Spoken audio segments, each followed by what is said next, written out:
When I bought my dream home, I thought the hardest part was over. I was wrong. From that moment, she acted like she owned the whole street.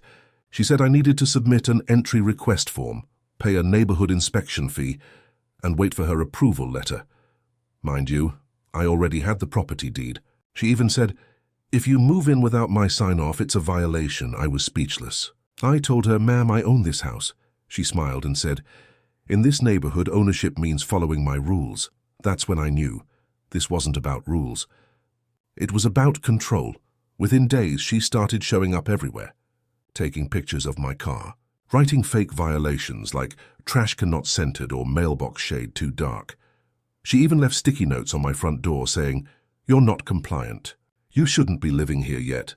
I tried to ignore her, but she crossed the line when she approached my wife while she was gardening and said, "People like you don't fit in here."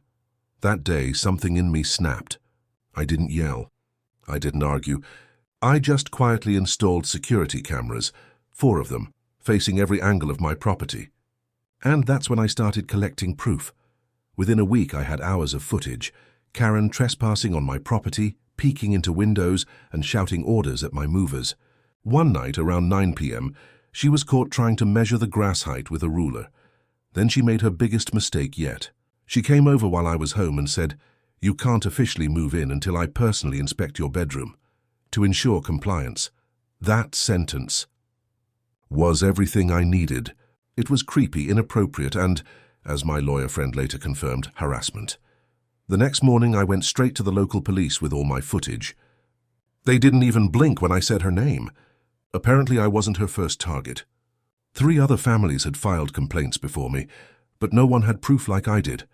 When the police reviewed the video of her walking onto my property at night and recording my house without consent, that was it. She was charged with harassment and trespassing. The HOA board called an emergency meeting. For the first time, Karen wasn't sitting at the head of the table. She was in handcuffs. The community voted to remove her from the HOA permanently.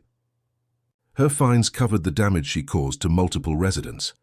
When she finally moved out, people literally stood outside and clapped. I remember standing in my yard watching her drive away, thinking, all that power she thought she had was just fear in disguise. Now the neighborhood is peaceful. No more sticky notes. No more fake violations. Just quiet. The way home is supposed to feel. So if anyone ever tries to control your life through fear or authority, don't argue. Don't fight. Just document, stay calm, and let the truth speak louder than their ego. Because sometimes karma doesn't knock and it kicks the door down. Because just as I was unpacking the first box, a woman in a bright pink blazer, sunglasses, and a clipboard walked up to my driveway and introduced herself like a sheriff in a Western movie. "Hi, I'm Karen, president of the HOA. You can't move in until I approve it." At first I thought she was joking, but she wasn't smiling. And that was the beginning of the nightmare.